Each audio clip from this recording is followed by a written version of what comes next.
So with me doing all this applesauce and these apple pies and stuff, I am also using the apple scraps to make apple scrap vinegar, which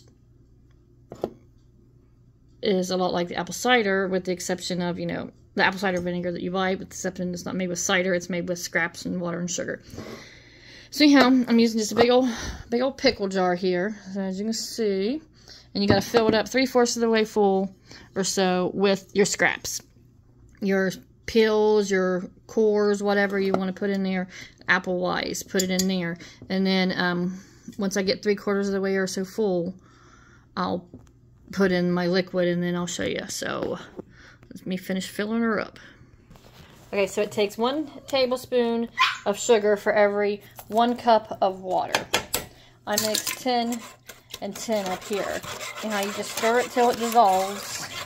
As you can see, I've got going done here pretty much. And then I will add it to my apple scraps that are in my jar here. Okay, so you can see that this is 3/4 way full. I pushed it down. And then you gotta, the key is to cover the vinegar, or the scraps, all the way. Let's see if I can't do it without making a mess. If I don't get them all the way covered, then I have to make more water up.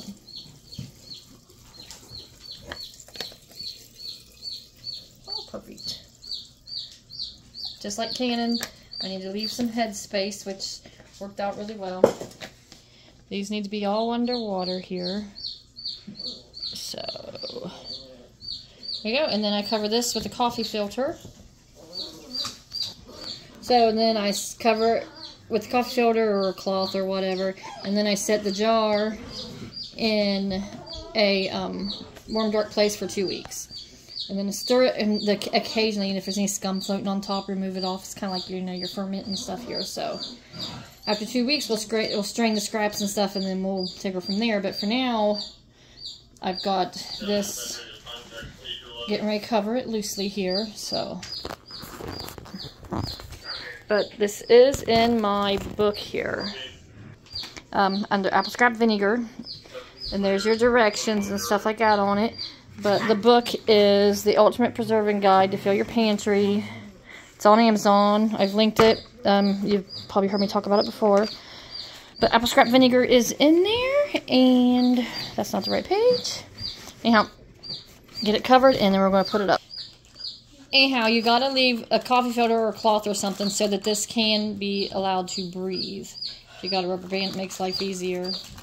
But we ain't got none. So we're going to tie this on here, and stir it every few days or so when I think about it. So that's all this coffee filter for, is allowing it to breathe. And then a couple weeks I'll have vinegar, but there you have it.